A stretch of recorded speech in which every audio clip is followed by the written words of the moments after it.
Hello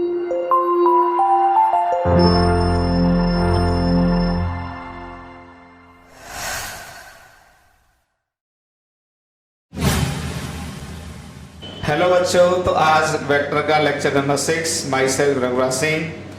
अगर किसी भी आपके मिलने जुलने वालों को या आपको ऑफलाइन कोचिंग में एडमिशन लेना है तो काकादेव में आके मुझसे कांटेक्ट करें। नाम सब जानते हैं, काकादेव कानपुर आकर किसी से भी पूछ लीजिए, सब लोग जानते हैं। आज लेक्चर नंबर 6 में आपको सिखाता हूँ expressing a vector in terms of its rectangular component. तो पिछली क्लासेस में हमने डायरेक्शन क्वेश्चन क्या होते हैं, एक वेक्टर के कैसे कंपोनेंट करते हैं, इस तरह की बातें मैंने आपको सिखाई। ठीक है, अब देखिए एक वेक्टर को उसके कंपोनेंट में कैसे एक्सप्रेस करते हैं। तो ये कहानी बेटा यही से शुरू होती है। ऐसे मान लो ये होता है 1D, 1 डायमेंशन। बहुत ध्यान से देखना, बहुत मजा आएगा। यही सब कंसेप्ट होते हैं यार वेक्टर के। कुछ लोग वेक्टर को बहुत हल्के में लेते हैं, तो मैं ये नहीं कह रहा कि बाहरी करके लो, लेकिन यार कंसेप्ट तो कम से कम बहुत अच्छे से क्लियर करो, तो इससे आपको एडवांस तक के क्वेश्चंस में बड़ी सहूलियत रहती है। कई बार वेक्टर का स्पेशल यूज करके क्वेश्चंस एग्जाम में पूछे जाते रहे। देखिए 1D, मान लो कोई वेक्टर ये है भाई, हमने कहा ये 10 न्यूटन का फोर्स है, तो ये एक ही डायरेक्शन में है। वैसे तो सब वेक्टर एक ही डायरेक्शन में होते हैं, पर मान लो अलोंग द एक्स एक्सिस है, तो इस वेक्टर को क्या लिखा जाएगा, F इक्वल टू। तो वेक्टर लिखने के लिए दो बातें चाहिए होती हैं, एक चाहिए होता है मैग्नीट्यूड, एक चाहिए होता है डायरेक्शन। ये दो बातें चाहिए होती हैं। ठीक, तो इसका बताइए मैग्नीट्यूड कितना है, 10 न्यूटन, और डायरेक्शन क्या, I के। तो ये मैंने उसके I कंपोनेंट में एक्सप्रेस कर दिया। ठीक है, मान लीजिए ये वेक्टर y एक्सिस में होता, ये होता 20 न्यूटन का फोर्स, और अगर अब मुझे इसको एक्सप्रेस करना है तो भाई वेक्टर का चाहिए होता है मैग्नीट्यूड और उसका डायरेक्शन। तो मैग्नीट्यूड ये 20 और डायरेक्शन क्या, J क्या, तो ये 1D वाले हो गए। मान लीजिए बेटा कभी कभी इस तरीके से होता कोई वेक्टर, मान लो ये मैंने कहा 15 न्यूटन का फोर्स है, और यहां पर कोई लाइन हमें पता है, कोई भी लाइन, बड़े ध्यान से देख लेना, MN लाइन पता है, या मान लो ये A वेक्टर पता है, A वेक्टर। ठीक है, अगर अब मुझे इसको एक्सप्रेस करना है तो पता है कैसे लिखा जाएगा, वही फोर्स। वेक्टर लिखने के लिए दो बातें चाहिए होती हैं, वेक्टर का मैग्नीट्यूड, बड़े ध्यान से देखना, कंसेप्ट है, मजा आएगा। F वेक्टर इक्वल टू, इसका मैग्नीट्यूड तो वही 15 न्यूटन होगा, तो 15 न्यूटन। अब डायरेक्शन हमें लिखनी है, तो न तो ये I में है और ना ही ये J कैप में है। तो बताइए A वेक्टर के अलोंग इसका डायरेक्शन है, तो डायरेक्शन यहां से चुराई जाएगी।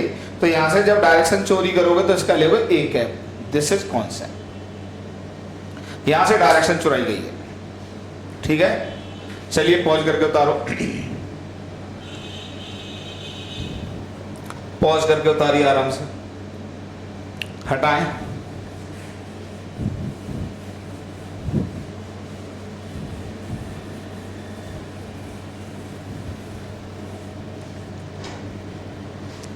अब मान लो यही होता 2 डायमेंशन,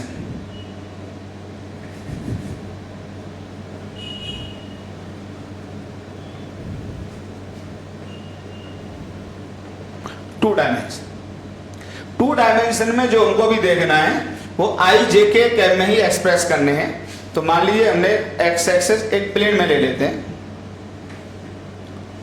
ये y एक्सिस, मान लीजिए ये वेक्टर है A वेक्टर, और ये एक्स एक्सिस y एक्सिस, इसके साथ एंगल थीटा बना रहा है। अब इसके कंपोनेंट में हमको एक्सप्रेस करना है I और J में इसको। तो देखिए क्या हुआ, पिछली क्लास में बहुत कायदे से कंपोनेंट क्लियर है। तो बताइए ये जो वेक्टर होगा ये AX वेक्टर, या AX मैग्नीट्यूड लिख दो फिलहाल, ये हो जाएगा A cos थीटा। ठीक, ये जो लेंथ होगी यहां से यहां तक, ये होगा A sin थीटा। ठीक है, तो A cos थीटा ये, A sin थीटा ये। तो बताइए अगर मैं इसमें triangle law of vector addition लगा दूं, बड़े ध्यान से देखना, ट्रायंगल लॉ, तो क्या this vector plus this vector equal to this vector होगा। तो बताइए क्या मैं ये लिख सकता हूं, A vector equal to AX vector plus AY vector, मैं इसको AY कह रहा हूं। ठीक, अब बताइए यहां से A वेक्टर इक्वल टू थोड़ा बता दिया करो अगर इसके सामने आया करे स्क्रीन तो, ठीक है, हेड कर दिया करो, मतलब दिखना चाहिए बच्चों को, जब मैं लिख रहा हूँ तब भी दिखना चाहिए। ax, तो ax बताइए वेक्टर है, इसका मैग्नीट्यूड a cos थीटा और डायरेक्शन क्या है आई कैप, क्यों ये डायरेक्शन क्या कहलाती है आई कैप, तो ये आ जाएगा a cos theta I cap plus A Y ये वेक्टर है, इसका मैग्नीट्यूड a sin थीटा और डायरेक्शन j कैप, क्योंकि ये डायरेक्शन स्केल होंगे, अब ये भी सिखाया है, तो ये आ जाएगा a sin theta j cap. फंडा क्लियर हो गया। तो इस वेक्टर को मैंने उसके कंपोनेंट्स में लिख दिया। इस तरीके से हम एक वेक्टर को उसके कंपोनेंट में लिखते हैं। पॉज करके उतारो।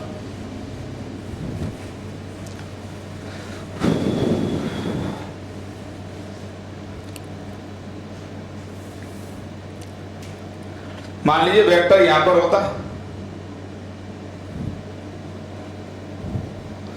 तो बताइए कैसे लिखते हैं वेक्टर को, ए वेक्टर इक्वल टू, देखिए हम एक कंपोनेंट ये लेते हैं इसका, ये कंपोनेंट कितना होता ए cos थीटा, एक कंपोनेंट इसका ये होता कितना होता बताइए ए sin थीटा, तो दिस प्लस दिस बराबर होती है कौन सा law, parallelogram law of vector addition. तो बताइए क्या लिखेंगे, इसको लिख देंगे A cos theta I cap, और ये ध्यान रखना plus A sin theta, direction minus j cap है, ध्यान दे लो, एकदम इजी। चलिए पॉज करके उतारो।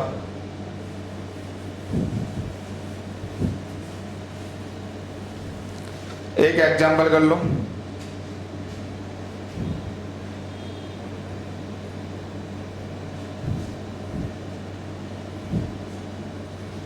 दिस इज एक्स एक्सिस, यहाँ पे force vector F, F1 20 Newton का, एंगल मान लीजिए 37 डिग्री है। यहाँ पर एक फोर्स वेक्टर है F2 बराबर 50 न्यूटन का, ये एंगल यहाँ से 53 डिग्री। एक यहाँ पर F3 का फोर्स है 100 न्यूटन, एंगल 37 डिग्री। आप सभी को ये वेक्टर, तीनों वेक्टर कंपोनेंट्स में एक्सप्रेस करने हैं। Express vectors in its components. चलिए पॉज करके ट्राई करो, पॉज करके ट्राई करो।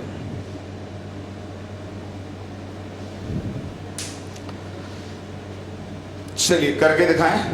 चलो एकदम आसान है।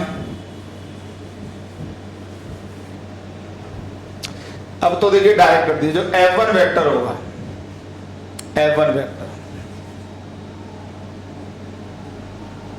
अब देखिए ये कंपोनेंट होगा cos थीटा, तो कितना होगा 20 cos थीटा, और डायरेक्शन क्या आई कैप, प्लस बताइए ये कंपोनेंट आएगा 20 sin थीटा, 20 sin थीटा, और डायरेक्शन जे के।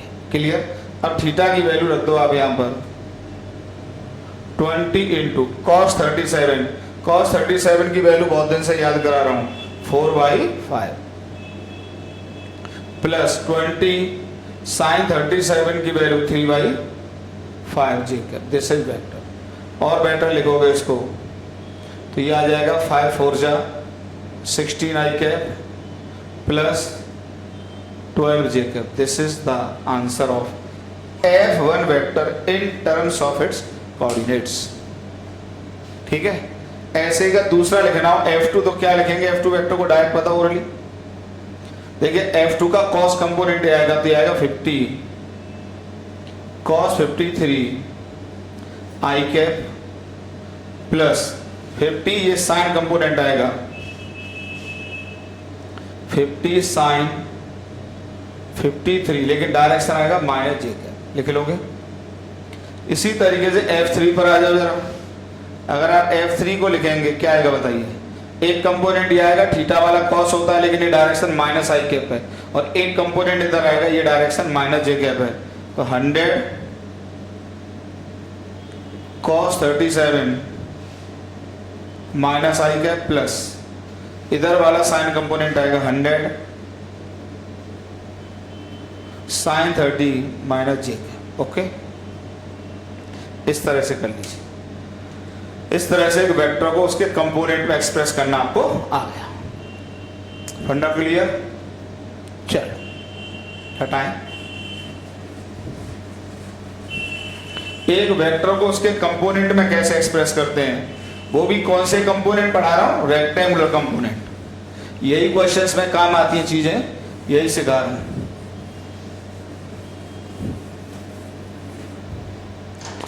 और जनरल देख लीजिए, मान लीजिए एक ब्लॉक यहां रखा हुआ है, अब mg का फोर्स इधर लगेगा, सब जानते हैं। मान लीजिए इधर कोई n1 का वेक्टर है और इधर मान लो कोई n2 का वेक्टर है। प्लीज ध्यान से देखना, थोड़ा सा बेटर हो जाएगा। ये n1 वेक्टर है, ये n2 वेक्टर है। अब मान लीजिए यहां पर ये एंगल थीटा बन रहा है। आपको mg को n1 n2 के यूनिट वेक्टर में एक्सप्रेस करना है, तो express mg in terms of unit vectors along n1 vector and n2 vector. चलो, एक अच्छा क्वेश्चन है, दिमाग खुलेगा आप लोगों का। mg वाले वेक्टर को n1 और n2 में एक्सप्रेस करना है, तो देखिए कैसे करेंगे। आइए, ये तो समझ में आ रहा होगा, ये दोनों रेक्टेंगुलर हैं। तो देखिए ये मैं पहले ही बता चुका हूं कि अगर मैंने यहां से नॉर्मल डाल दिया तो ये थीटा, तो ये होगा 90 माइनस थीटा, तो ये थीटा। तो एक कंपोनेंट इधर आएगा, इसका कितना आएगा बताइए, mg साइन थीटा, क्योंकि ये थीटा है तो इधर साइन होगा। और एक कंपोनेंट इधर आएगा mg कॉस थीटा। ओके, अब एक तरह से mg को क्या लिखा जाएगा, mg वेक्टर इक्वल टू, इस वेक्टर को लिख रहे हैं mg को। अब mg cos theta plus mg sin theta, लेकिन mg cos थीटा ये vector plus mg sin theta ये वेक्टर, यही तो लिखा जाएगा, यही तो बताया भाई। आप इस वेक्टर को इसके कंपोनेंट में लिख सकते हैं, दिस प्लस दिस बराबर दिस। कौन सा law, parallelogram law of vector addition. तो यहाँ पे mg वेक्टर को लिख सकते हैं। अब mg cos थीटा को वेक्टर में लिखिए जरा, तो मैग्नीट्यूड तो इसका क्या होगा, mg cos थीटा ही होगा, लेकिन डायरेक्शन आपको यहाँ से चोरी करनी पड़ेगी। तो ये इधर है, तो इसका अपोजिट डायरेक्शन इधर लाना है, तो यहाँ पे आ जाएगा माइनस n2 कैप। ये दिस इज गोल्डन पॉइंट, ये सिखाना था मुझे। ऐसे ही प्लस ये आ जाएगा mg sin theta. Okay, direction इसके लिए इस डायरेक्शन को लिखने के लिए चोरी यहाँ से करनी पड़ेगी, तो ये आ जाएगा minus n1 cap. This is the answer. इस तरह से एक वेक्टर उसके जनरल रेक्टेंगुलर कंपोनेंट में मैंने एक्सप्रेस कर दिया। काफी जनरल क्वेश्चन हो गया, अच्छा क्वेश्चन है। ओके, चलिए हटा दें। चलो,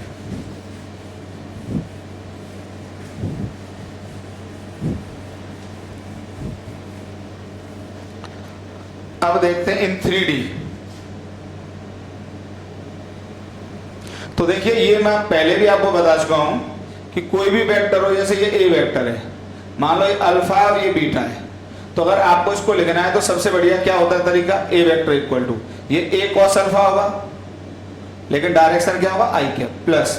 अब आप अल्फा में मत सोचो, बीटा में सोचो, दिया होगा ए कॉस बीटा, तो ये आ जाएगा ए कॉस बीटा जे कैप। क्लियर? तो अगर कोई वेक्टर अल्फा एंगल बना रहा है एक्स एक्सिस के साथ, बीटा एंगल बना रहा है वाई एक्सिस के साथ, तो उसको लिखने का दुनिया का सबसे अच्छा तरीका ए कॉस अल्फा आई कैप प्लस ए कॉस बीटा जे कैप। हाँ, डायरेक्शन देख लेना, अगर इस क्वाड्रेंट में होता, फोर्थ क्वाड्रेंट में, तो आई ये पॉजिटिव होता, लेकिन जे वाला क्या होता, नेगेटिव होता। अगर मान लीजिए यही काम मैंने 3D में कर दिया, यही काम हमने 3D में कर दिया, यही काम हमने 3D में कर दिया,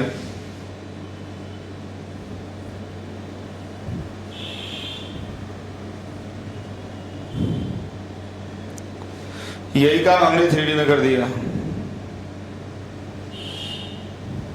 मान लीजिए अब वेक्टर ये है, ये ए वेक्टर है, ठीक है, और ये एक्स एक्सिस के साथ एंगल बना रहा है अल्फा, वाई एक्सिस के साथ एंगल बना रहा है बीटा, ठीक, और जेड एक्सिस के साथ एंगल बना रहा है यहां से गामा, ठीक।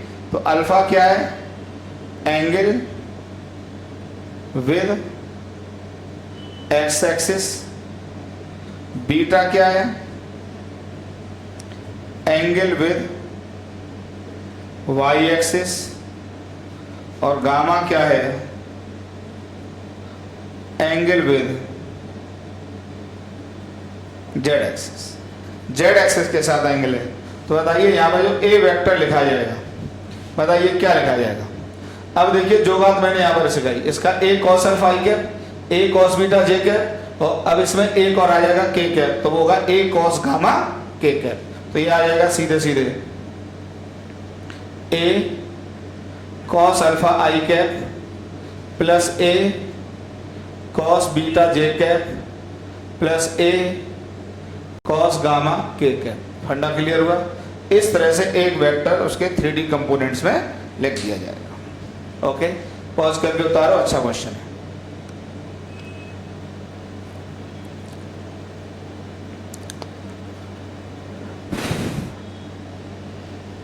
हटाएं, चल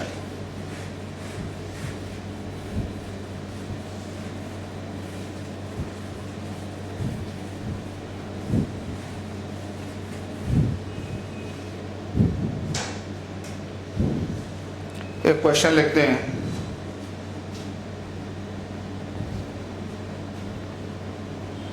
अब particle moves with velocity of 20 meter per second in the direction making angle of 60 degree with east and 60 degree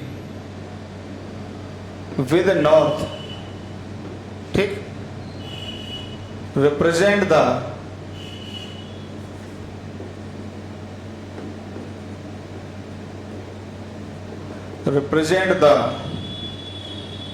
velocity vector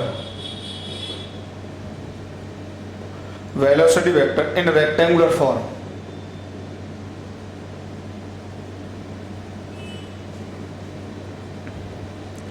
ठीक, अब देखिए अच्छा क्वेश्चन है। सबसे पहले तो मैं आपको बता दूं, बच्चों को ये कंफ्यूजन आता है ईस्ट, पहले आपको ईस्ट बता दें। क्वेश्चन एक बार और पढ़ लो। A particle moves with velocity of 20 meter per second in the direction making angle of 60 degree with east and 60 degree with north, represent the velocity vector in rectangular form। तो सबसे पहले तो आपको ये कंफ्यूजन आएगा कि सर ईस्ट तो चलो हमने मान लिया इधर होता है और नॉर्थ इधर होता है, और अगर कोई यहाँ पे वेक्टर है तो ये 60 डिग्री और ये 60 डिग्री पॉसिबल है ही नहीं। इसका मतलब ये बात पक्की हो गई, ये जो वेक्टर है, ये जो वेलोसिटी वेक्टर है, ये किसी भी हालत में एक प्लेन में नहीं है। इसका मतलब कहाँ रहा होगा, 3D में रहा होगा। ठीक, कहाँ रहा होगा, 3D में। तो यहाँ पे हमको मानना पड़ेगा लेट,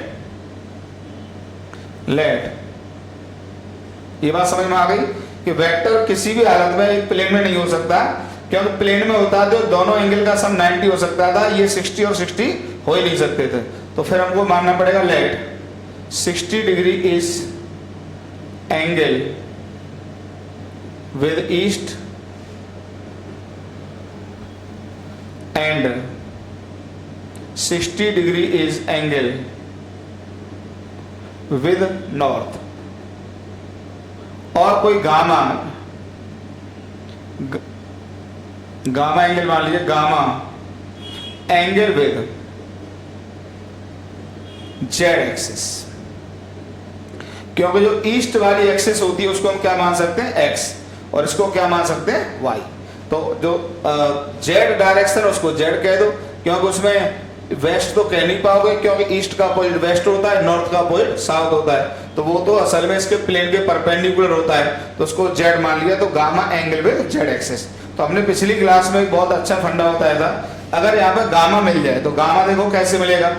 देखिए तो अब तीनों एक्सिस के साथ एंगल आपको पता लगे, ये एक्स एक्सिस, ये वाई एक्सिस और ये जेड एक्सिस, ठीक। और पार्टिकल की वेलोसिटी पता लगे कितनी, 20 मीटर पर सेकेंड।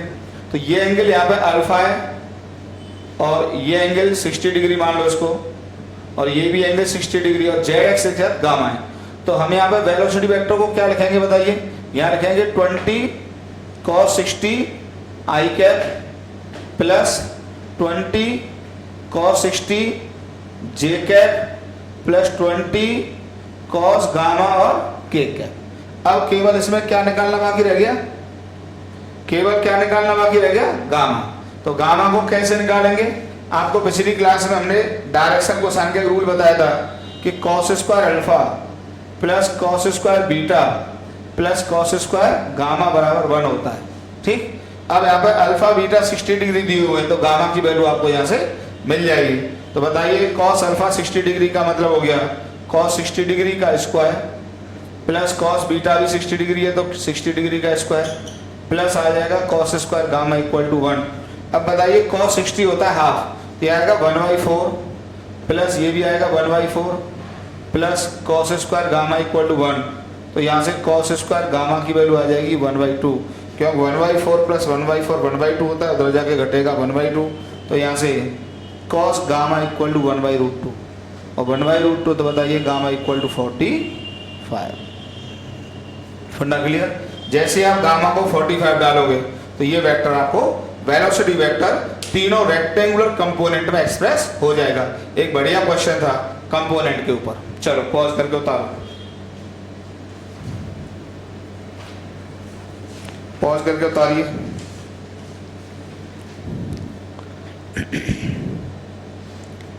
चलिए पॉज करके उतारो, हटाएं।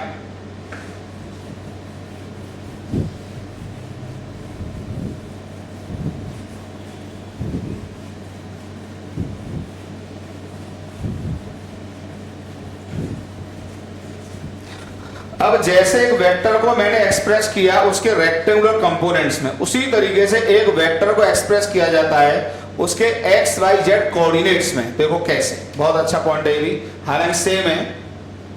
पहले हम 2D में आपको समझा देते हैं। तो यहां पे हेडिंग लगाएंगे expressing vector in terms of coordinates. एक वेक्टर को कोऑर्डिनेट्स में कैसे एक्सप्रेस करते हैं, तो देखिए कैसे करते हैं। मान लीजिए ये कोई वेक्टर है और इसका ये है टेल और ये इसका हेड। मान लीजिए इसके कोऑर्डिनेट है x1, y1, ठीक है, अभी 2D में समझा देते हैं। और इसके हेड के कोऑर्डिनेट है x2, y2, ठीक है।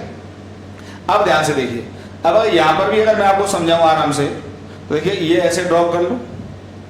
अब बताइए यहाँ पे ये जो लेंथ होगी, ये लेंथ, ये बताइए कितनी होगी, क्या x2 माइनस x1 होगी कि नहीं होगी, बिल्कुल होगी। और ये जो लेंथ होगी बताइए कितनी होगी, क्या y2 माइनस y1 होगी, बिल्कुल होगी। इतना तो सब जानते ही हैं भाई। y1 का मतलब होता है ये, भाई y1 का मतलब हो गया ये, और y2 का मतलब हो गया ये, दिस इज y2। और x1 का मतलब हो गया ये, और यहां तक है तो ये हो गया x2। तो ये जो डिफरेंस हो जाएगा x2 माइनस x1, और ये y2 माइनस y1। और फिर से अगर मैं आप इसमें ट्रायंगल लॉ लगा दूं तो क्या ये प्लस ये बराबर ये होगा, भाई this vector plus this vector equal to this vector. तो ये जो भी है, मान लो ये ए पॉइंट और ये बी पॉइंट है, तो A B vector equal to, बताइए क्या लिख देंगे, ये वेक्टर कितना हो जाएगा बताइए, x2 माइनस x1 आई कैप प्लस ये वेक्टर बताइए कितना होगा, y2 minus y1 j cap. Okay, तो इस वेक्टर को मैंने उसके कोऑर्डिनेट में एक्सप्रेस कर दिया, कोऑर्डिनेट में एक्सप्रेस कर दिया। अगर मुझे AB का मैग्नीट्यूड लिखना हो, तो ये क्या आएगा बताइए, अंडर द रूट। इतना मैथमेटिक्स सबको आता है, 8वीं क्लास से आता है। बताइए पाइथागोरस थ्योरम से ये एंगल यहाँ पे 90 डिग्री है, क्या इस साइड का स्क्वायर प्लस इस साइड का स्क्वायर क्या इसके स्क्वायर के बराबर होगा, ठीक। तो क्या लिखेंगे बताइए, ये आ जाएगा x2 माइनस x1 का square plus y2 minus y1 का स्क्वायर। देखिए ये जो मैंने यहाँ पे इसका मैग्नीट्यूड लिखा है, वो पाइथागोरस थ्योरम से लिखा है। लेकिन अगर वेक्टर से ऑब्जर्व करो तो ये क्या लिखा हुआ है, ध्यान से देखो, ये कोफिशिएंट ऑफ, ये बड़ी अच्छी बात है, कोफिशिएंट ऑफ आई कैप है। ये क्या है बताइए, ये है कोफिशिएंट ऑफ जे कैप है, ध्यान से देख लो। This is coefficient of J cap and this is coefficient of I cap. तो बताइए वेक्टर का मैग्नीट्यूड लिखने में क्या लिखते हैं, आई के कोफिशिएंट का स्क्वायर प्लस जे के कोफिशिएंट का स्क्वायर, और पूरे का क्या ले लो रूट, तो वही हो जाता है वेक्टर का मैग्नीट्यूड। जैसे छोटा सा मैं एग्जांपल लें, कभी भी कोई वेक्टर आपको ऐसा लिखा मिल जाए कि 2i cap plus 3j cap, और अगर इसका मैग्नीट्यूड लिखना है, ये मैं बता रहा हूं, तो एक तो अंडर द रूट लगाइए, ओके, अंडर द रूट लगाइए, क्या होगा बताइए, i के कोफिशिएंट का स्क्वायर 2, तो 2 का स्क्वायर कितना होगा बताइए 4, 2 का स्क्वायर प्लस 3 का स्क्वायर, ये हो जाएगा। तो बताइए ए वेक्टर का मॉड बराबर ये हो जाएगा अंडर द रूट, ये हो जाएगा 4 प्लस ये हो जाएगा 9 बराबर कितना आ जाएगा बताइए, √30। This is the answer. ठीक, उतारो पॉज करके, बहुत बेहतरीन कॉन्सेप्ट है। अगर एक वेक्टर को उसके रेक्टेंगुलर कोऑर्डिनेट में लिखना है तो वेक्टर के ये कोऑर्डिनेट दिए, ये कोऑर्डिनेट दिए, ये लेंथ इतना आ जाएगा, ये इतना आ जाएगा, ये वेक्टर बराबर ये प्लस ये बराबर ये, ओके, इस तरह से आ जाएगा। तो वेक्टर ये लिख गया। अगर हमें इसका मैग्नीट्यूड लिखना है तो इसका स्क्वायर प्लस इसका स्क्वायर ये आ जाएगा। फिर यहाँ पर हमने ऑब्जर्व किया तो ये पाया कि ये क्या लिखा हुआ है बताइए, आई का कोफिशिएंट है, ये क्या लिखा हुआ है बताइए, जे का कोफिशिएंट है। फिर मैंने आपको समझाया कि कभी भी एक वेक्टर का मैग्नीट्यूड लिखना हो तो अंडर द रूट आई के कोफिशिएंट का स्क्वायर प्लस जे के कोफिशिएंट का स्क्वायर। अगर 3D में आता तो एक के का कोफिशिएंट और आ जाता जो इसके बाद आने वाला है। जैसे एग्जाम्पल दिया कि मान लीजिए ए वेक्टर इस तरह से लिखा हुआ है, तो अगर इसका मुझे मैग्नीट्यूड चाहिए तो आई का कोफिशिएंट 2 है तो 2 का स्क्वायर, जे का कोफिशिएंट 3 है तो 3 का स्क्वायर, इस तरह से √13 आ जाता है। ओके, इस तरह से आ जाता है।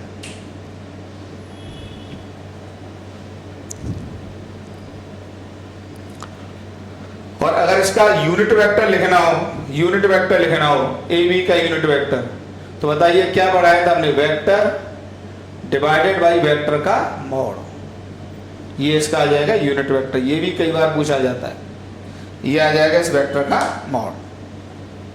ठीक है, चलिए क्वेश्चन देते हैं, करिए, हटाएं।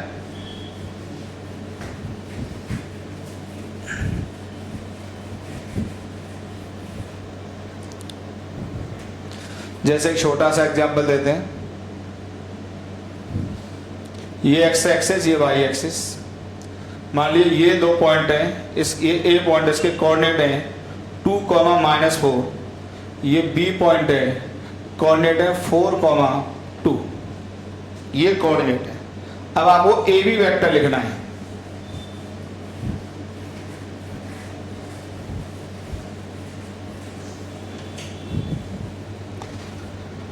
ये दिया हुआ है, अभी 2D में दिया हुआ है, find A B vector and B A vector, दोनों लिखने। अगर मैं ए बी वेक्टर लिखेंगे तो पहले ध्यान देना, बराबर ये ब्रैकेट लगा लिया करो, आई कैप प्लस ब्रैकेट जे कैप और के कैप भी आएगा पर यहाँ पे 2D में। अब देखिए जरा, ए बी वेक्टर बराबर, ध्यान रखना जब ए बी वेक्टर लिखेंगे तो यहाँ पर आएंगे पहले बी पॉइंट के कोऑर्डिनेट और फिर एक्स के कोऑर्डिनेट घटाए जाते हैं इसके में से इसके। तो बी का एक्स कोऑर्डिनेट यहाँ पर 4 है तो आएगा 4 माइनस एक्स कोऑर्डिनेट यहाँ पर ए का कितना है 2, तो आ जाएगा आई के प्लस। ऐसे यहाँ पर बी का वाई कोऑर्डिनेट में से बी ए का एक्स वाई कोऑर्डिनेट घटाया जाएगा, तो यहाँ पर बी का वाई कोऑर्डिनेट 2 है तो ये आ जाएगा 2 माइनस, और बताइए यहाँ पर इसका y कोऑर्डिनेट -4 है तो ये आएगा -4 और ये j कैप। क्लियर हो गया फंडा? तो बताइए ए बी वेक्टर जो आ जाएगा ये आ जाएगा 2i cap plus 6j cap. ठीक, और अगर मुझे इसका मैग्नीट्यूड चाहिए तो मैग्नीट्यूड को आप ऐसे लिखते हैं तो अंडर द रूट। अब आपको पाइथागोरस थ्योरम में जाने की आवश्यकता नहीं है, आप यहीं से लिखो i के कोफिशिएंट का स्क्वायर प्लस j के कोफिशिएंट का स्क्वायर। तो बताइए यहाँ पे कितना आ जाएगा, 2 का स्क्वायर 4 होता है प्लस 6 का स्क्वायर 36 होता है, बराबर आ गया √40। यूनिट जो भी आ जाए उसी में लिखा जाएगा। और अगर ए बी का यूनिट वेक्टर लिखना हो तो क्या लिखेंगे, A B vector divided by A B vector का मैग्नीट्यूड। तो ए बी वेक्टर कितना था बताइए जरा, 2i cap plus 6j cap divided by root of 40। This is unit vector along A B vector, unit vector along A B vector. और अगर आपको B A vector लिखना है तो एक माइनस साइन लगा दो, वो भी लिख सकते हो, बाद बाकी कोऑर्डिनेट से भी लिख के दिखा देता हूं। देखिए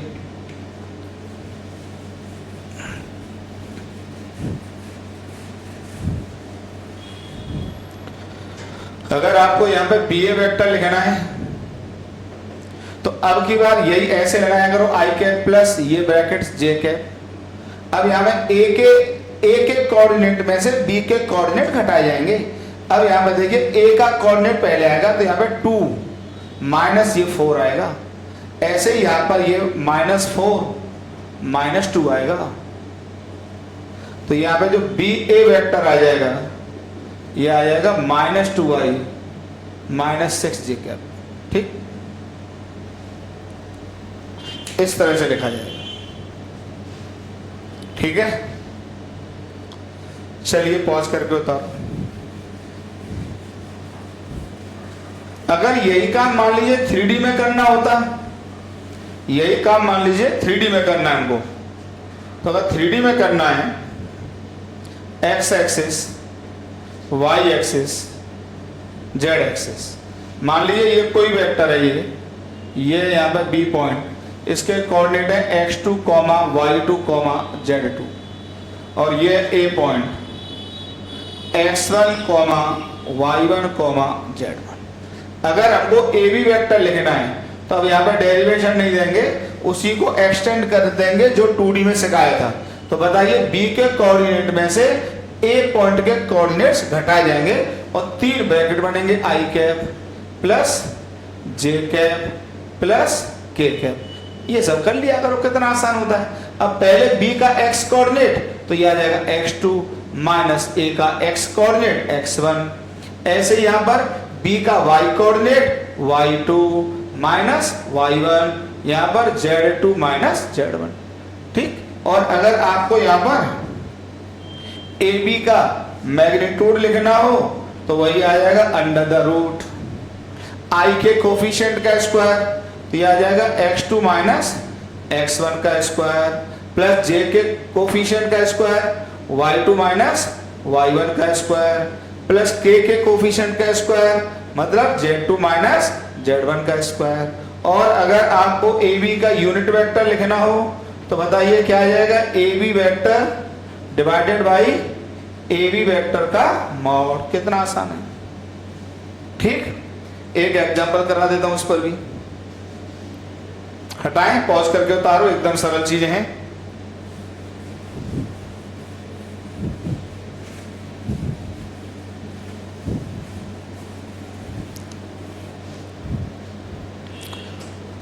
एक एग्जांपल देख लो,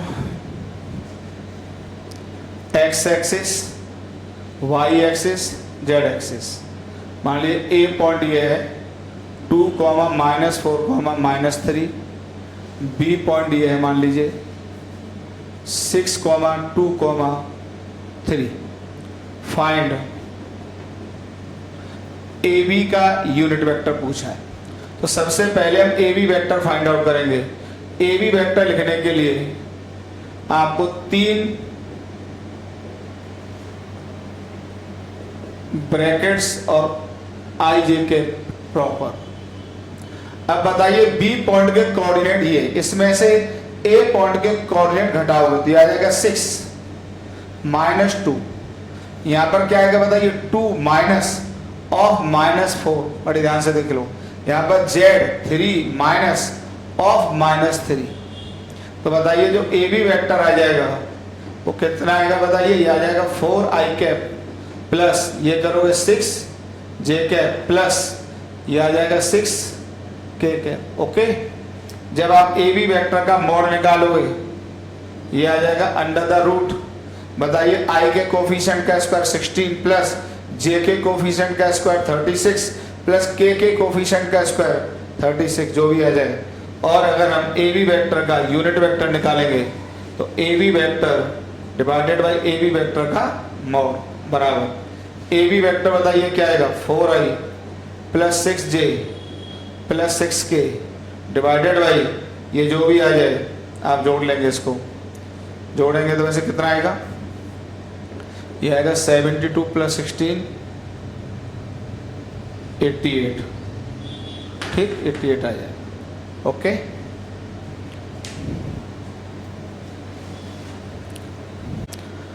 अब देखिए बहुत ही बेहतरीन कॉन्सेप्ट है, addition and subtraction, addition and subtraction of vectors using rectangular components. यार ये एडिशन और सब्ट्रैक्शन में जितनी भी दिक्कतें आपको आई हो थोड़ी बहुत, ये समझ लो इसके बाद एकदम किल हो जाएंगी, इतना मजा आ जाएगा। इस टॉपिक को आज रगड़ के सीख लो कि किस तरीके से कंपोनेंट में एक वेक्टर को एक्सप्रेस करके दो या दो से ज्यादा वेक्टर जोड़े जाते हैं, दो या दो से ज्यादा वेक्टर घटाए जाते हैं। एकदम बेसिक से स्टार्ट करता हूं, ठीक है। चलिए ये मान लीजिए एक पॉइंट है, यहाँ पर एक फोर्स लग रहा है 50 न्यूटन का, इसको चलो मैं F1 कह देता हूँ, ठीक, और एक लग रहा है ये F2, ठीक, दो फोर्स हैं। तो एक तो हमसे पूछा है, चलो इसमें हम दोनों ही बातें पूछ लेते हैं। फाइंड पहला F1 vector plus F2 vector, ये फाइंड आउट करना है। Second F1 vector minus F2 vector, ये फाइंड आउट करना है। बड़े आराम से देखिए, ठीक है। एक तो आपको triangle law of vector addition से मैंने क्लियर किया, parallelogram law of vector addition से एक एक बात क्लियर की। अब जरा कंपोनेंट में एक्सप्रेस करके कैसे करते हैं उसको भी जरा देख लीजिए। अब जैसे F1 वेक्टर, ये सी को पहले आप, तो F1 को आप इस तरीके से शिफ्ट करो, हालांकि थोड़ी देर बाद जब प्रैक्टिस हो जाएगी तो एक काम वहीं एक्सप्रेस कर लोगे, पर बीइंग स्टार्टिंग आप जैसे बताओ वैसे करो। अब आप ये जो F1 वेक्टर इस पॉइंट पर लेके आओ और यहाँ पर देखिए जरा कितना एंगल बना रहा है, ये 50 न्यूटन का है और यहाँ से एंगल 37 डिग्री। यहाँ पर F2 को लेके आइए, F2 ये वेक्टर, और यहाँ से भी एंगल 37। बड़े आराम से कभी भी कोई भी नई कॉन्सेप्ट सीखो, हमेशा स्पीड बड़े आराम से रखो, नोट्स बनाओ प्रॉपर, बहुत मजा आता है पढ़ाई लिखाई करने में, ठीक है। अब जरा F1 वेक्टर, ये F1 था, इसको जरा एक्सप्रेस करते हैं कंपोनेंट्स में। बताइए 50 क्या आ जाएगा, 50 इधर साइन आएगा तो 50 साइन 37 आई कैप प्लस 50 कॉस 37 जे कैप। तो F1 vector equal to sign 37 की वैल्यू जमाने से कितनी होती है 3/5, 3/5 इंटू 50 करोगे तो कितना आ जाएगा 30 आई कैप प्लस cos 37 जमाने से 4/5, तो 4/5 इंटू 50 करोगे तो कितना आ जाएगा 40 जे कैप। ये मैंने F1 वेक्टर लिख दिया। ऐसे ही आप यहाँ पर F2 वेक्टर को लिख लो। बताइए F2 का मैग्नीट्यूड कितना था इसका 20, ये 20 था, 20 न्यूटन। ओके, तो ये कितना आ जाएगा बताइए F2 का ये कंपोनेंट, बताइए 20 साइन 37 माइनस, क्योंकि इधर है तो आप यहाँ पे लगा दो या यहाँ लगा दो, 20 cos 37 और माइनस जे के।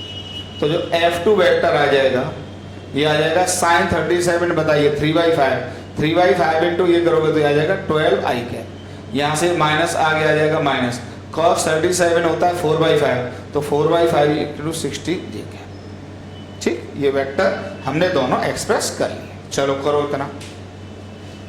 मैं कहने का मतलब ये है कि आप हर वेक्टर को उसके कंपोनेंट में एक्सप्रेस कर लो पहले, ठीक है। हमने कर लिया एक्सप्रेस, ठीक है। चलिए जगह कम है तो इधर लिख देता हूं।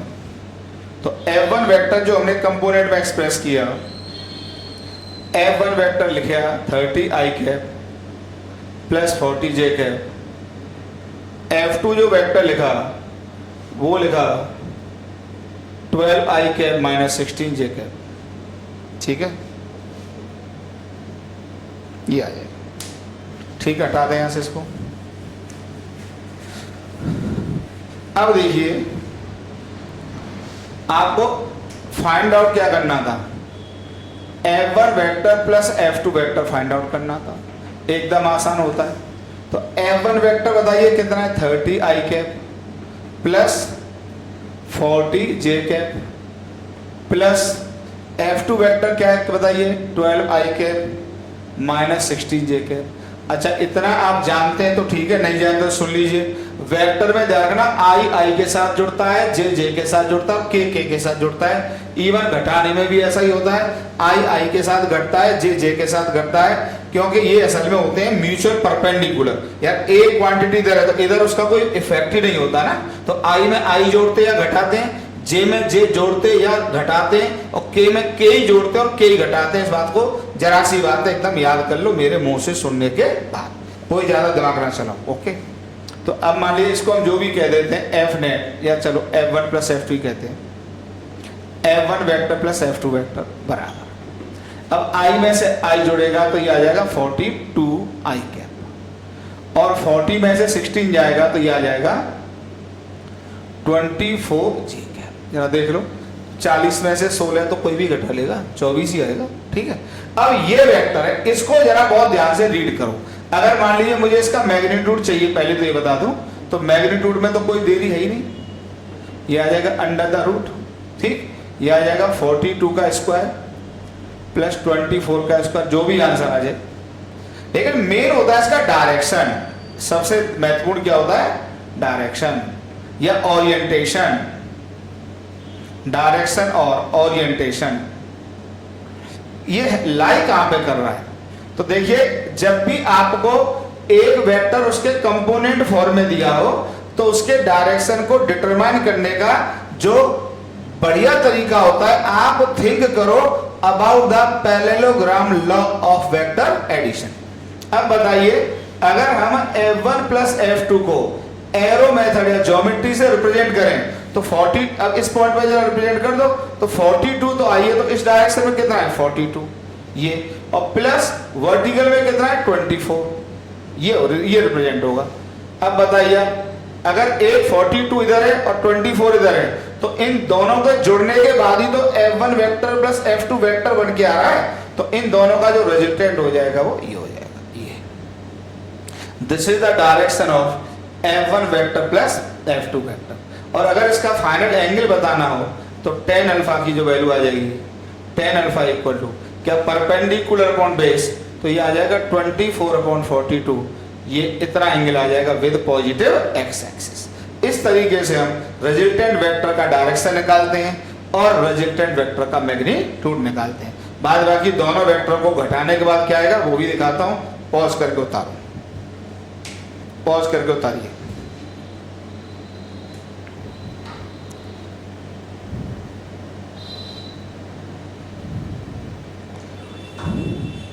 पॉज करके उतारिए बच्चों, चलिए हटा दें।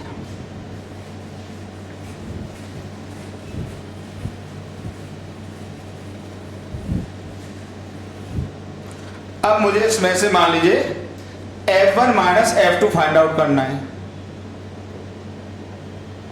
बराबर। अब देखिए f1 आ जाएगा 30i cap plus 40j cap minus, ये आ जाएगा 12i cap minus 16j cap, तो ये आ जाएगा यहां से f1 vector minus f2 vector बराबर। अब आप इसमें से इसको घटाइए तो 30 में से 12 घटाएंगे तो कितना आएगा 18i कैप, 40 में से 16 घटाइए तो कितना आएगा 24j कैप, नहीं जुड़ेगा क्योंकि ये माइनस अंदर मल्टीप्लाई होगा, तो आ जाएगा 56j कैप। ये आ जाएगा दोनों वेक्टर का सब्ट्रैक्शन या डिफरेंस ऑफ टू वेक्टर्स। अब आपको मैग्नीट्यूड चाहिए, मान लीजिए इसका f1 vector minus f2 vector का मोड चाहिए, तो ये आ जाएगा अंडर द रूट भाई i के कोफिशिएंट का स्क्वायर, तो ये आ जाएगा 18 का स्क्वायर प्लस j के कोफिशिएंट का स्क्वायर, तो ये आ जाएगा 56 का स्क्वायर। और अगर इसका डायरेक्शन चाहिए या ओरिएंटेशन चाहिए, डायरेक्शन, इस पर फोकस ज्यादा करो, ये बहुत क्वेश्चंस में काम आता है। तो अब देखिए मैंने आपको समझा दिया कैसे लिखते हैं, एक पॉइंट बनाओ और हमेशा आप सोचिए कौन से वाले लॉ से आपको सोचना है, पैरेललोग्राम लॉ से। तो ये जो वेक्टर 18i का मतलब इधर 18 और 56 का मतलब इधर, और ये प्लस ये मतलब ये प्लस ये मिलकर ही क्या f1 माइनस f2 बन रहा है, तो ये आ जाएगा इनका रिजल्टेंट।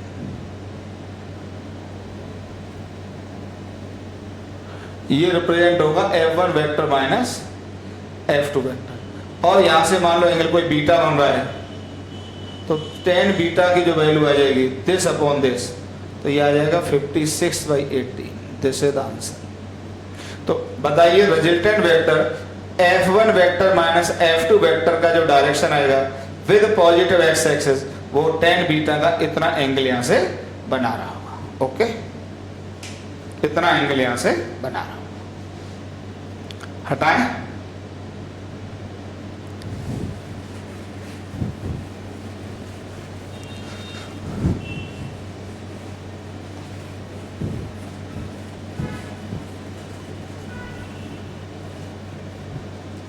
और इसमें कुछ एग्जाम्पल देते हैं आपको जनरल में करने के लिए, बहुत मजा आएगा, बहुत अच्छी चीजें हैं। जैसे यही है, एक पार्टिकल यहां पर एक ही पोजीशन पर 50 मीटर पर सेकंड से दौड़ रहा है और मान लीजिए यहां पे एंगल इसका 37 डिग्री, यहां पे जाके इसकी स्पीड हो जाती है मान लीजिए 40 मीटर पर सेकंड और हॉरिजॉन्टल से एंगल 53 डिग्री। अब मान लीजिए आपसे ये पूछा find the change in velocity, find the change in velocity from A to B, ये पूछा है। ठीक, तो सबसे पहले तो मैं आपको बता दूं, आप इसको V1 कह दो या V इनिशियल कह दो वेक्टर, और इसको आप कह दो V फाइनल, बड़े आराम से, जो पढ़ाया वही सीखना है। तो बताइए सबसे पहले चेंज का मतलब मैंने क्या पढ़ाया था, चेंज इन वेलोसिटी या चेंज इन वेक्टर या change in a physical quantity का मतलब हमेशा ही मैंने बताया कि फाइनल वेक्टर में से और आप इनिशियल वेक्टर घटा दीजिए हमेशा। तो फाइनल वेक्टर बताइए क्या हो जाएगा, जो भी हो जाएगा लिखेंगे V final minus V initial, ये हमको निकालना बेसिकली। और अब हम क्या करेंगे, इनको कंपोनेंट फॉर्म में एक्सप्रेस कर लेंगे और फिर डायरेक्शन जो समझाए वही कर लेंगे, कुछ है ही नहीं।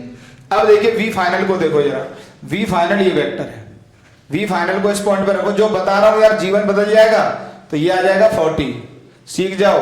और यहां से एंगल कितना है 53, तो बताइए V फाइनल को जब एक्सप्रेस करेंगे तो ये आ जाएगा 40 cos 53 आई कैप, और ये नीचे की तरफ आएगा तो -40 sin 53 और j कैप, ये जो V फाइनल आ जाएगा। अब बताइए cos 53 कितना होता है, cos 53 जमाने से 3/5 होता है, और 3/5 जब करोगे तो ये आ जाएगा 3/5 24 आई कैप, और ये sin 53 4/5 होता है, जब 4/5 इंटू 40 करोगे तो ये आ जाएगा -32 जे कैप। ये मैंने फाइनल वेलोसिटी वेक्टर लिख दिया। ठीक, और अगर इनिशियल वेक्टर की बात करो तो इसको यहीं पे लिख लो। तो देखिए इस पॉइंट को हमेशा यहाँ रखा करो, और ये एरो इधर जाएगा, ये कितने का 50 का, ये एंगल कितना 37।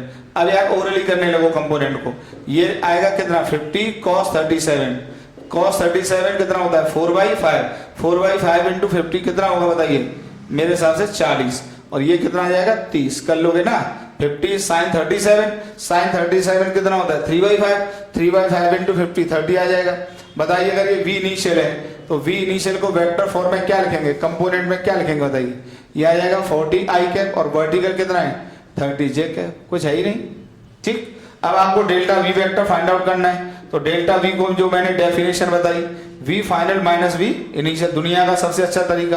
तो delta V vector equal to, बताइए फाइनल आ जाएगा ये, तो ये आ जाएगा 24 i cap minus 32 j cap minus, अब इनिशियल वेलोसिटी वेक्टर क्या है बताइए, इनिशियल वेलोसिटी वेक्टर कहाँ गया, ये गया, ये रहा, तो ये कितना है बताइए 40 आई कैप और प्लस 30 जे कैप। अब आप इसमें से सब्ट्रैक्ट कर दीजिए, delta V vector equal to, अब देखिए यहाँ पे क्या आएगा 40, देखो ये पहले बता चुके, I में से I घटेगा, J में से J घटेगा, तो ये I और ये I, तो 24I माइनस 40I कितना आ जाएगा -16I, ध्यान से देख लो। अब ये क्या है -32 और माइनस मल्टीप्लाई होगा क्या -30, तो आ जाएगा -62 जे कैप। तो चेंज इन वेक्टर ये वेक्टर है, अगर इसका आपको मैग्नीट्यूड चाहिए तो मैग्नीट्यूड तो डायरेक्ट निकल जाएगा, कोई दिक्कत ही नहीं है। कितना आ जाएगा बताइए -16 का स्क्वायर प्लस -62 का स्क्वायर। लेकिन डायरेक्शन चाहिए तो डायरेक्शन को आपको ज्योमेट्रिकल मेथड से निकालना होता है। किससे निकालना होता है? Geometrical method. इतना उतारो, फिर निकालता हूं डायरेक्शन। पॉज करके उतारो, पॉज करके उतारो, पॉज करके उतारिए। चलिए देखिए डायरेक्शन देखो,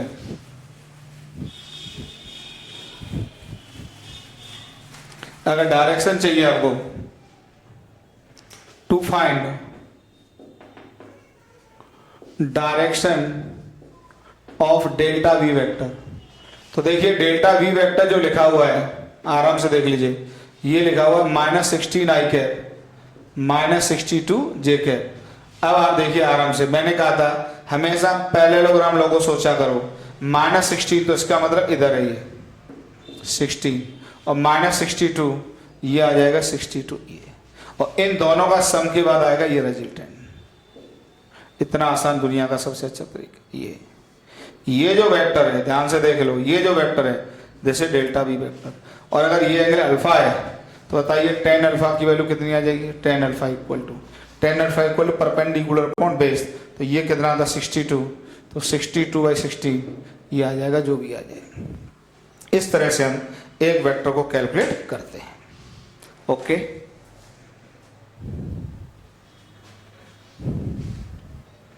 फिर देखिए एक और अच्छा क्वेश्चन इसी पर। मान लीजिए अब की बात 3 वेक्टर, 3 4 जितने भी आ जाएं, ऐसे ये क्वेश्चन सब यूज होते हैं मैकेनिक्स में, ध्यान रखना बहुत अच्छे से। तो मान लीजिए एक F1 का फोर्स है 20 न्यूटन का लॉन्ग एक्स एक्सिस, एक F2 का फोर्स है 20√2 का इस डायरेक्शन में दिया है, यहां से 45 डिग्री का एंगल बन रहा है, और एक F3 का फोर्स है 10 न्यूटन, एंगल यहां से 37 दिया है। हमको 3 कैलकुलेशंस करने हैं। F1 vector plus F2 vector plus F3 vector क्या होगा? F1 vector plus F2 vector minus F3 vector क्या होगा? और F1 vector minus F2 vector minus F3 vector क्या होगा? इनमें से मैं कौन सा कर दूं आपको? तो चलो मैं एक करा लो कोई मुझसे, मैं ये कर देता हूं। ओके, मैं ये कर देता हूं, ठीक है, एक मैं कर देता हूं, बाद बाकी 2 आप घर से करके देखना। तो सबसे पहले तो मेथड यही आएगा कि सबको किस में एक्सप्रेस करेंगे? कंपोनेंट्स में एक्सप्रेस करेंगे। तो चलिए कंपोनेंट में एक्सप्रेस कर लेते हैं, ओरली करेंगे। अब तो बताइए F1 को कंपोनेंट में पूरा का पूरा अलोंग द एक्स एक्सिस है, तो केवल क्या लिखा जाएगा? 20 i कैप। F2 को बताइए कंपोनेंट में क्या लिखेंगे? अब बताइए 20√2, तो इधर कितना आएगा बताइए? 20√2 cos 45 i कैप प्लस 20√2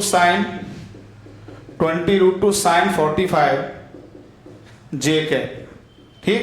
और F2 को जब आप थोड़ा सा सॉल्व करोगे तो ये आ जाएगा cos 45 होता है 1/√2, तो 1/√2 से √2 जाएगा तो आ जाएगा बेटा 20 i कैप, प्लस ये भी आता है 1/√2, और √2 से √2 जाएगा तो ये 20 j कैप। F3 वेक्टर जो होगा ये आ जाएगा, देखिए इधर कितना आएगा? 10 और cos ऑफ 37 i कैप, और बाद बाकी इधर नीचे आएगा -10, इतना सब सिखा दिया, sin 37 j कैप, ठीक। F3 वेक्टर इक्वल टू, अब देखिए ये कितना आएगा? cos 37 जमाने से होता है 4/5, तो 4/5 कितना हो गया? 8 i कैप। ये कितना आ जाएगा? 3/5 -6 j कैप। तो सबसे पहले मैंने तीनों वेक्टर को उनके कंपोनेंट्स में ब्रेक कर लिया। अब जो भी आपको कैलकुलेशन करना बड़े आसानी से हो जाता है। दिखाते हैं जरा कैलकुलेशन करके। ओके, चलिए इतना उतारो पॉज करके, मैं ये कर देता हूं, बाद बाकी 2 आप करेंगे, ठीक है।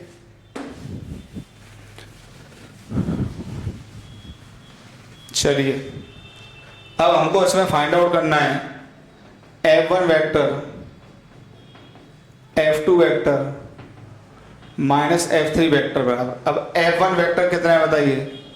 20 i cap, plus F2 vector कितना है बताइए? Plus 20 i plus 20 j cap, और माइनस F3 वेक्टर बताइए कितना है? 8 i माइनस 6 j कैप। ये आ जाएगा, बड़ा आसान एकदम बराबर। अब ये पहले बता दिया, i में जुड़ता है, j में जुड़ता है, या घटाते हैं तो i में से घटाते हैं, j को j में से घटाते हैं, एकदम आसान करके बता दिया। अब यहाँ से 20i और माइनस 8i, तो कितना आ जाएगा? 32i आ जाएगा। अब बताइए j में इसमें से घटाएंगे तो i देखो 20i और माइनस 8i 32i, और जे इसमें है नहीं, जे 20j और माइनस मल्टीप्लाई होगा तो प्लस 6j, तो ये कितना बनेगा बताइए, प्लस 26j कैप। तो अगर आपको इसका मॉड चाहिए, f1 vector plus f2 vector minus f3 vector का मॉड चाहिए, तो मॉड तो सीधे सीधे आ जाएगा अंडर द रूट 32 का स्क्वायर प्लस 26 का स्क्वायर। और अगर डायरेक्शन चाहिए तो मैंने आपको बताया था मेथड कि आप लॉ ऑफ पैरेललोग्राम सोचा करो, उससे अच्छा दुनिया में कुछ भी नहीं है। अब आप इसको सोचिए जरा, इस वेक्टर को अब यहाँ पे सोचिए, ठीक। अब बताइए 32 आई तो इधर है, तो इधर तो 32 है और इधर कितना है 26, और इन दोनों का रिजल्टेंट ये, this is the resultant vector. यहाँ से अल्फा का एंगल बनेगा, ठीक। ये मतलब कौन सा वेक्टर है, ये f1 plus f2 minus f3, ठीक। और जो tan अल्फा आ जाएगा परपेंडिकुलर अपॉन बेस, तो 26/32, this is the answer. Okay, तो काफी प्रैक्टिस कराई मैंने इन क्वेश्चंस की, और हम बाद बाकी जरूरत ही नहीं पड़ेगी, इतने में आपका भला हो जाता है। ओके।